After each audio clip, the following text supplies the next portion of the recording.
So we're going to start with online research. Now, the best thing about this is if you are considering doing this in your own backyard, it's right there. But you can also be looking at other places all over the country. So we're going to start with online.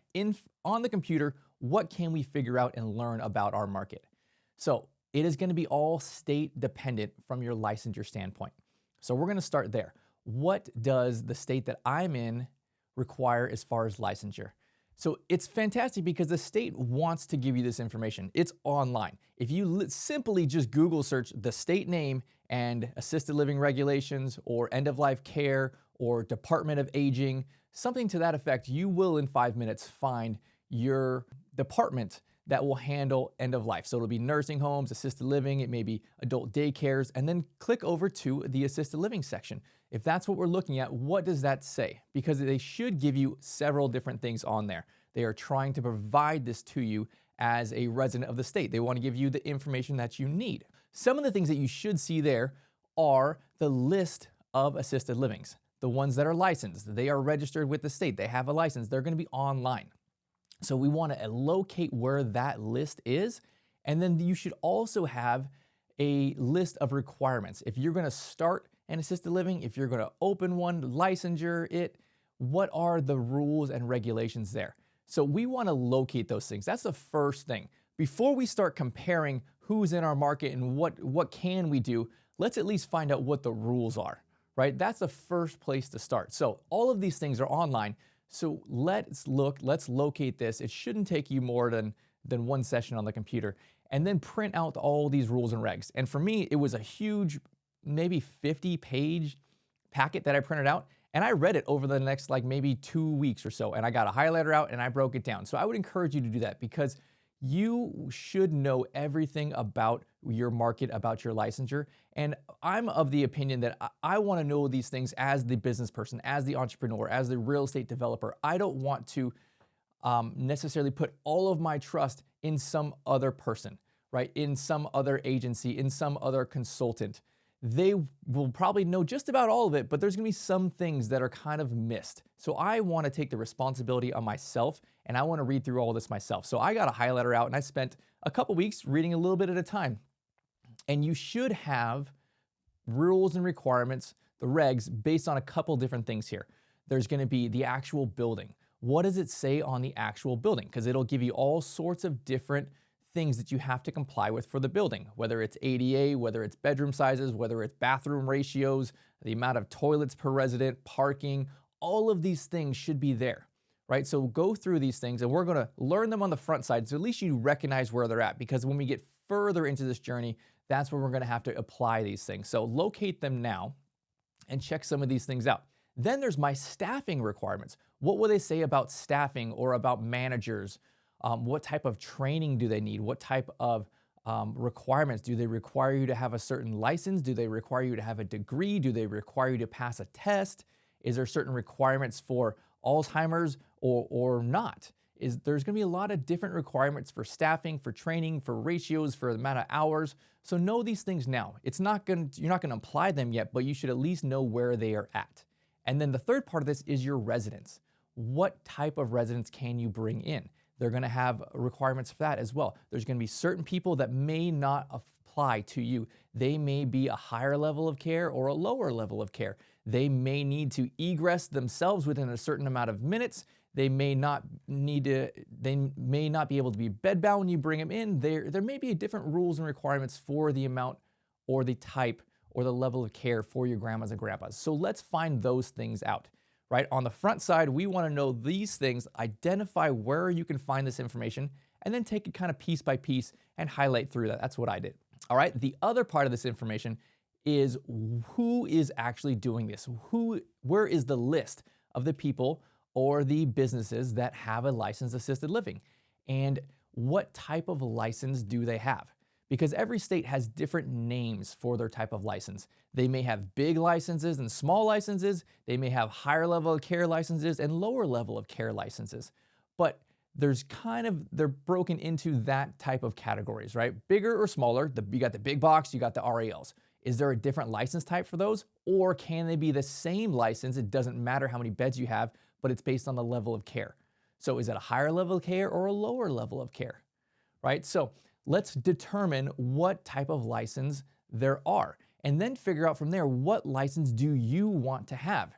Do you want to have the higher level of care where you can provide all the way through end of life, where you could potentially have residents that have memory care or dementia? Or do you want to have a lower level of care and you're maybe just a step above independent living? So there's pros and cons to both. I love having a higher level of care. I want to solve a bigger problem and therefore charge a higher price for that, because my staffing costs are going to be about the same. My expenses through this whole thing will be pretty similar, but my income can be much, much higher by solving a bigger problem. That means I am taking care of people, grandmas and grandpas at the end of life who have a bigger problem, so now it's a higher level of care. So that's what I like. Determine if there is a license type for a higher level of care versus a lower. And then is there a license type for your size, for the amount of beds that you have? Sometimes there is, and sometimes there's not, but I want to have the right amount of beds for me. I don't want to be stuck with a 6 or an 8 or a 10 if when I do my numbers, it doesn't pencil out. For me, my favorite bed size is 16. I think that is the best bang for your buck. I think it is the easiest way to sell. I think it is the best way to be profitable.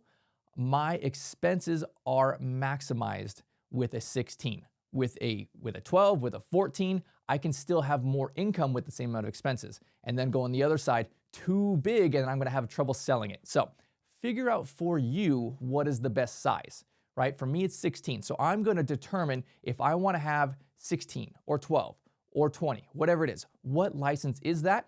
And what is the level of care that I want? So now that I know what I am shooting for, here's the license I'm going to be going after. I'm gonna read specifically that part, right? I wanna make notes on that part. I wanna know what the state says about that type of license. The other type of license is not really applicable to me.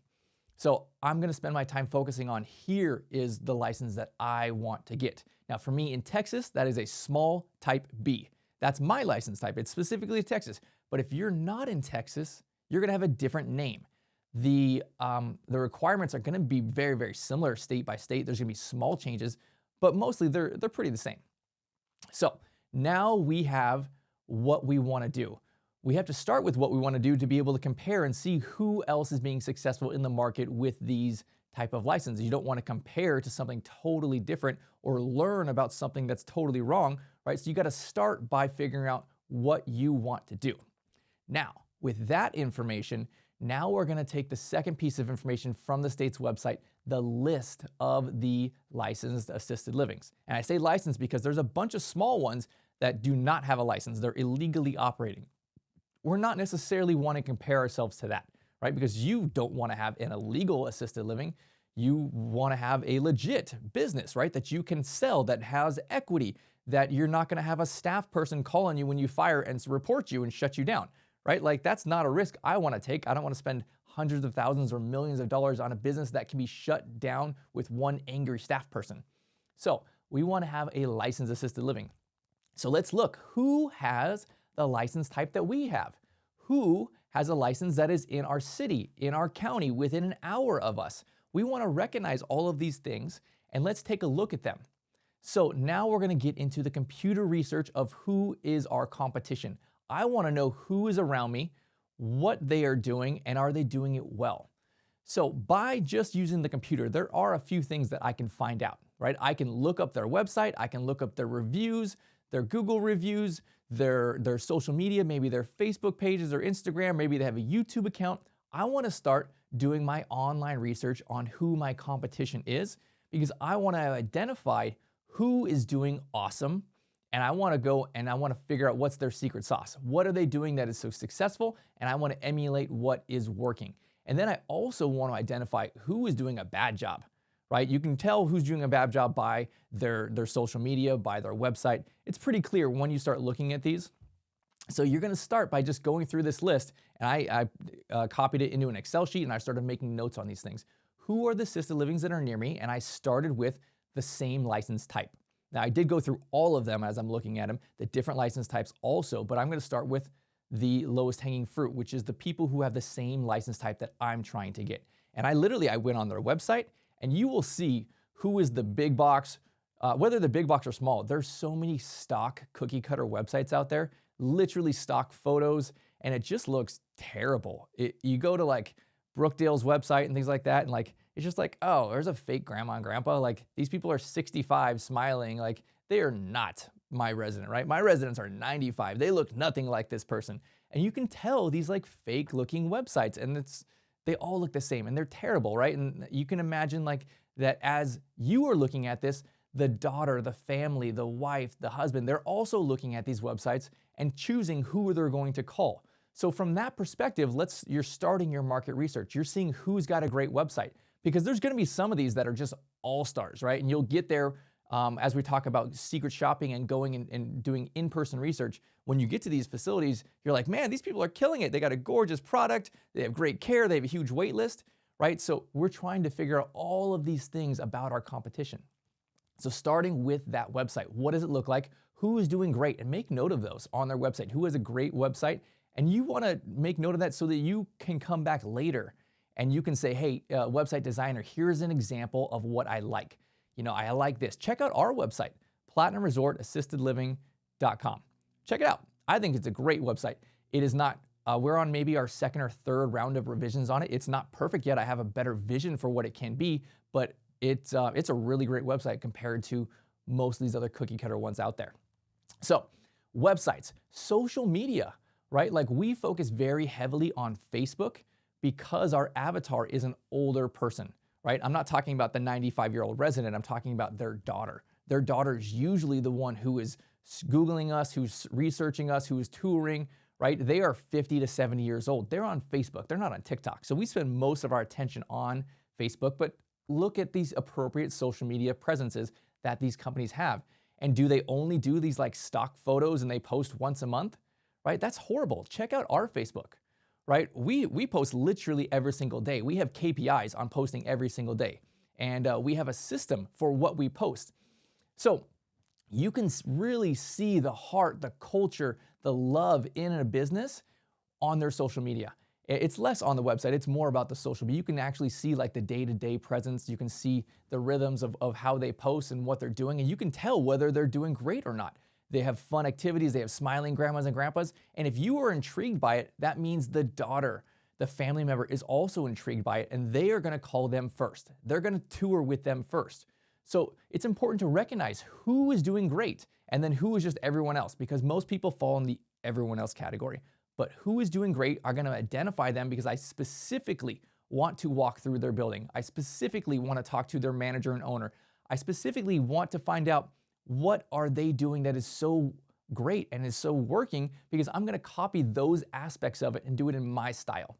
The third part of this, as you are going through the list, you've looked at their website, you've looked at their social media, now check their zoning. Okay, we're going to prep for when we go talk to the city and figure out the zoning part of this, but you literally have a list of all these assisted livings. You have their address.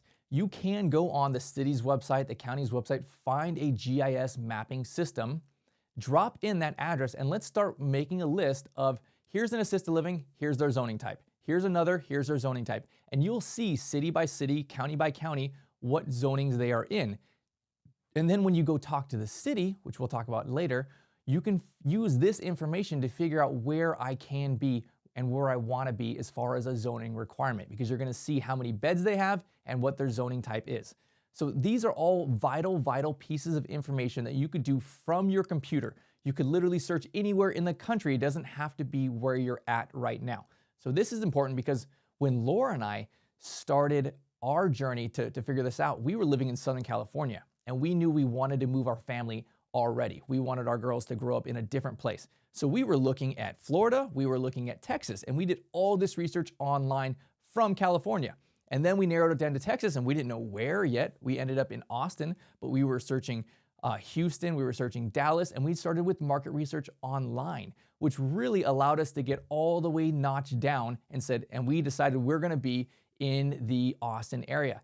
And then later on, I came and visited Austin, I toured, I secret shopped, I did all my market research in person, right? We'll talk about that next. But it allowed me to really narrow this stuff down because you can start right now with the computer research. So the next part of this that I think is important and you can do from your computer is looking at the statistics, looking at the data, right? Start pulling up the cities around you, the counties around you, or where you want to be, and looking at the actual statistics there. You can just Google it, and there's a bunch of different websites that'll come up. And here's what I think is important for you to look at when you're looking at statistics. I think age is important. I think income is important. And then also housing prices is important, right? So really, we are trying to find where is the best location for us. And the most key components to this are, where is there a group of people who are a certain age, right? Of, they're 80, they're 90 years old that need our care. Okay, so we're trying to locate them, and we can look at that from a statistical standpoint, but then we also need them to be able to afford our care. If we have an end-of-life product, it solves a bigger problem, like I said, then you're potentially charging a higher rent amount, and they have to be able to afford that. So we want to look at the income rates there, and we also want to look at the home values, because a lot of this will be their house, right? When you get to that certain age, you sell your house and you use that money to take care of this end-of-life needs.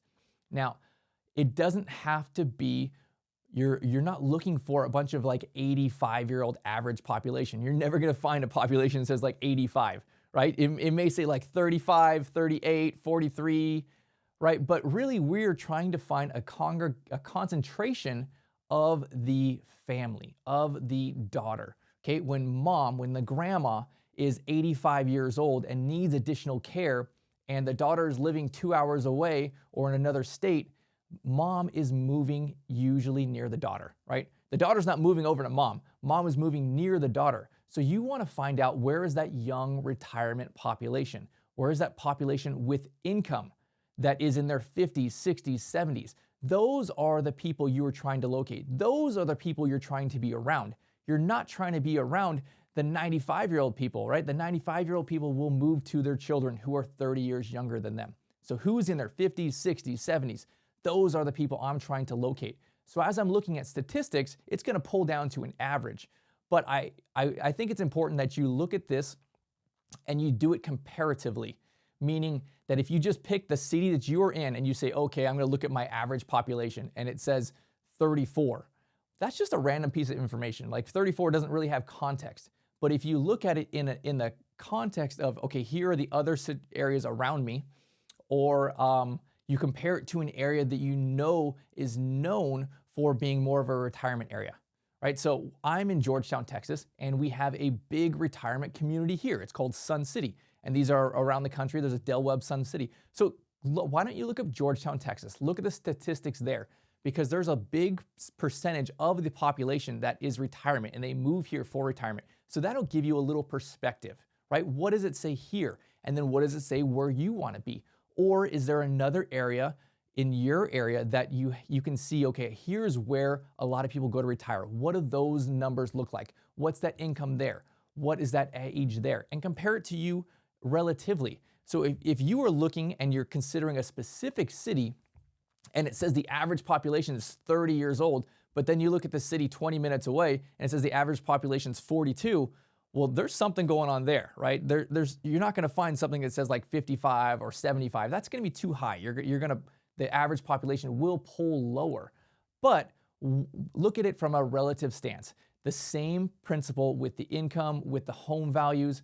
It's going to take the small homes and the big homes, right? It's going to pull them all together into an average. But compare it to, what are the other areas around you? You do not want to be in the lowest price income and lowest price home value. You want to be on the more higher side of that. It may not be the highest, but you at least want to be in the 60, 70 percentile. And then the same with the age category. You don't want to have an average age where you're on the lower side of this. You want to be on the higher side of these things.